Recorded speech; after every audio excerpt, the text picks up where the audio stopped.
नमस्कार, आप देख रहे हैं भारत 50 न्यूज़। मैं हूं आपका मित्र भरत कुमार। क्या नेहरू जी की बराबरी मोदी जी करने जा रहे हैं? जो नेहरू जी तीसरी बार प्रधानमंत्री बने थे, क्या मोदी जी भी 3 बार प्रधानमंत्री बन के नेहरू जी के रिकॉर्ड को तोड़ सकते हैं? क्या मोदी जी नेहरू जी के रिकॉर्ड को तोड़ सकते हैं? मोदी जी खास करके बीजेपी को जिस मुस्लिम विरोधी कहा जाता है, क्या आज वही मुस्लिम विरोधी नायडू का समर्थन ले पाएंगे? नायडू, चंद्रबाबू नायडू जो मुस्लिम समर्थक माने जाते हैं, क्या आज मुस्लिम समर्थक और मुस्लिम विरोधी एक साथ आ सकते हैं? मुस्लिम विरोधी बीजेपी को कहा जाता है और मुस्लिम समर्थक चंद्रबाबू नायडू को कहा जाता है।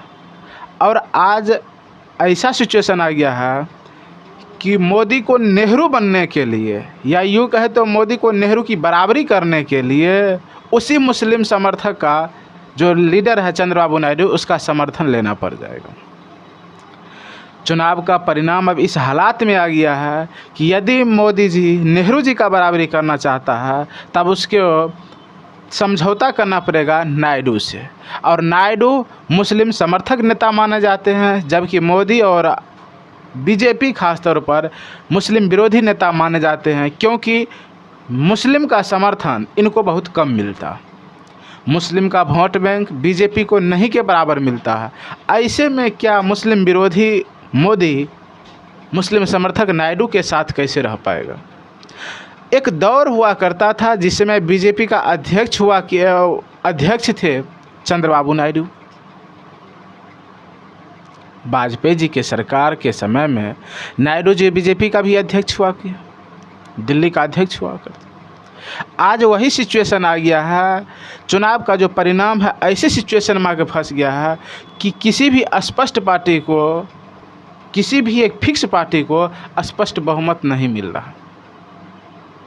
अब ऐसे में सिचुएशन ये है कि अब समझौता करना पड़ेगा, या यूँ कहे तो अब साझेदारी कीजिए, हिस्सेदारी फिक्स कीजिए, गठबंधन कीजिए। जो नीतीश कुमार मोदी जी का विशेष रूप से राजनीतिक विरोधी माने जाते हैं, नीतीश जी कभी नहीं चाहते हैं कि मोदी जी प्रधानमंत्री बने। आज ऐसा सिचुएशन आ गया है कि क्या फिर नीतीश कुमार मोदी को प्रधानमंत्री बना पाएगा? नीतीश कुमार मोदी को नेहरू की बराबरी करने में क्या अपना समर्थन देगा या वापस ले लेगा? क्योंकि आज जो चुनाव परिणाम सामने आया है, बीजेपी 240 से 42 पर आते आते सिमट गया। अब ऐसे परिस्थिति में नायडू, चंद्रबाबू नायडू और नीतीश कुमार, इस दो हिस्सेदार को उसको अपने साथ रखना ज़रूरी है। क्योंकि अगर वो मोदी से नेहरू की बराबरी करने लगते हैं तो उसे ये दो समर्थक का साथ में रखना ज़रूरी है। और ये दो ऐसे ऐसे समर्थक हैं कि समय समय पर अपना रंग दिखाते रहते। जहां नीतीश कुमार कुर्सी कुमार कहलाता है, क्या आज कुर्सी कुमार अपने प्रबल विरोधी ने नरेंद्र मोदी को फिर कुर्सी पर बैठा सकते हैं? जो चंद्रबाबू नायडू मुस्लिम समर्थक नेता माने जाते हैं, क्या मुस्लिम समर्थक लीडर आज मुस्लिम विरोधी लीडर का समर्थन कर पाएंगे? चर्चा इसी पर। एक दौर हुआ करता था, अब उस दौर की एक राजनीतिक अब ऐसी बन गया, ऐसी परिस्थिति में आ गया है कि यहाँ से किसी एक पार्टी को कुछ भी डिसीजन लेना बड़ा कष्टमय दिख रहा है, संकट में। जो मोदी और बीजेपी की पार्टी के जितने भी कार्यकर्ता थे, वो सब के सब 400 पार के नारे लगा रहे थे। आज वो 300 पार भी नहीं कर पाए, या यहाँ कहे तो 250 पार भी नहीं कर पाए। अपना स्पष्ट बहुमत पेश नहीं कर पा रहे हैं, सरकार बनाने के भी कगार में नहीं है, स्थिति में नहीं। 400 पार लगाने वाले अब देश से पार भी हो सकते हैं क्या? सत्ता से तो पार हो ही रहे हैं।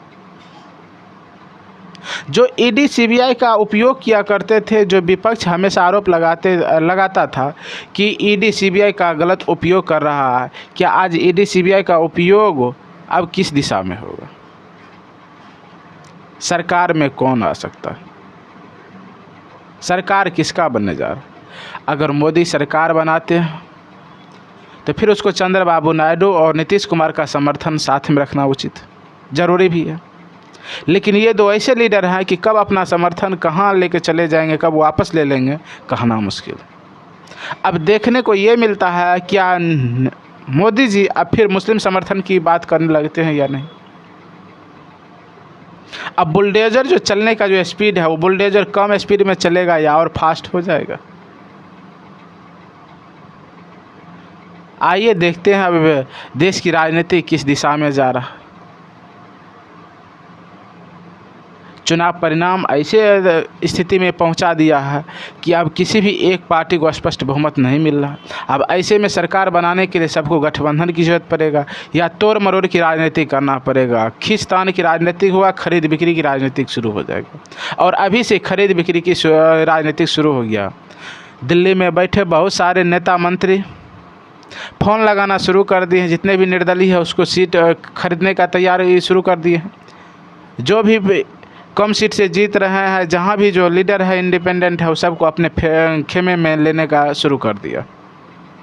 देखिए, देखते हैं किसका सरकार बनता है, किस परिस्थिति में आता है। क्या मुस्लिम विरोधी, मुस्लिम समर्थक दोनों एक साथ आ पाते हैं या नहीं।